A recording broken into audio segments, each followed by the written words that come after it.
Hey, what's up, fam? This is Ofa with Polyvegan Kitchen, where we strive for a healthier lifestyle, one delicious meal at a time. Today, we're making sapasui, a Poly favorite. Now, here are the stars of my sapasui today.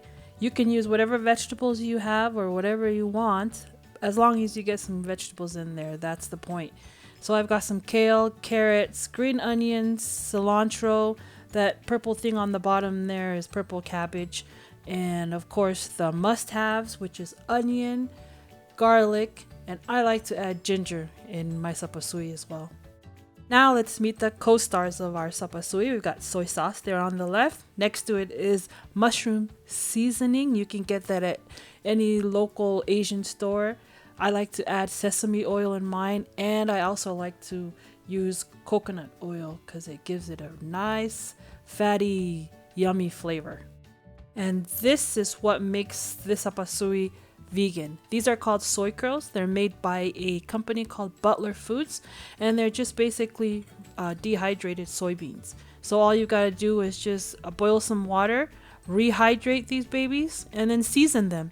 You can deep fry them, you can saute them, you can bake them.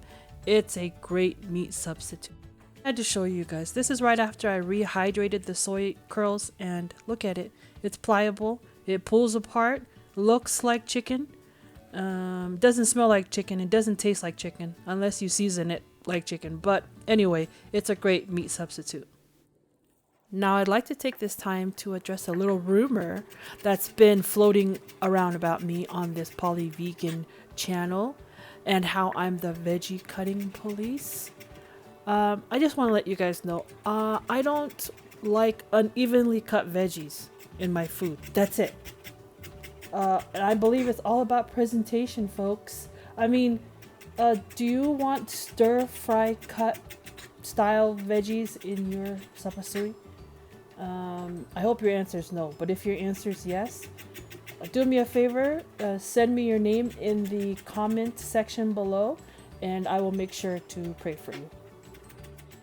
Moving on, whichever sapasui noodles you decide to use, you can go ahead and read the package and prepare them accordingly. These are the ones that I like to use. So here are the soy curls. I just put some coconut oil in the pan and I sauteed them until they were brown on each side, and then I'm gonna add the seasonings. Doesn't this look delicious? Come on now.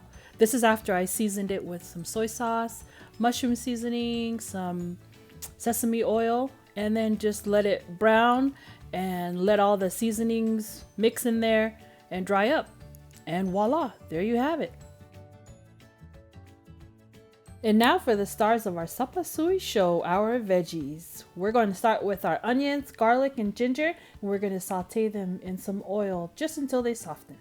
Let's add those colorful veggies to this pan party. The orange carrots, the purple cabbage, and our green kale. Go ahead and give those things a good mix. Mix them up, let them cook down a little bit. Add our noodles, and then we'll add our seasonings. And go ahead and give it a good mix. The noodles need to soak up all that yummy flavor that's down under there. Let's add the rest of our seasoning, the oil and our mushroom seasoning, and give that a good mix. And then last but not least, we're gonna add our yummy soy curls. Dump that in there and give that thing a really good mix. And then we're done. Voila! You have a nice big old pot of sapasui. You can add your garnishing veggies at the end. I put the cilantro in there and then the green onions, and we're good to go, guys. Give it a taste, and then you can adjust the seasonings to your liking.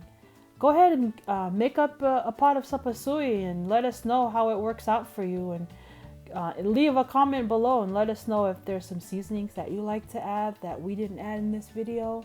We'd love to hear how you fix your sapasui, your nice, yummy, Polyvegan kitchen sapasui. Let's see how this guy likes it.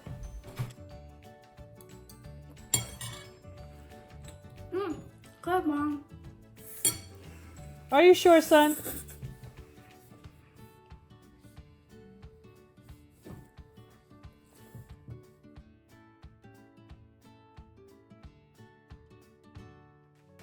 Thank you for joining us on Polyvegan Kitchen. Don't forget to subscribe and ring that bell for notifications. And remember, no matter where you are in your journey, there's always room for you at our table right here on Polyvegan Kitchen.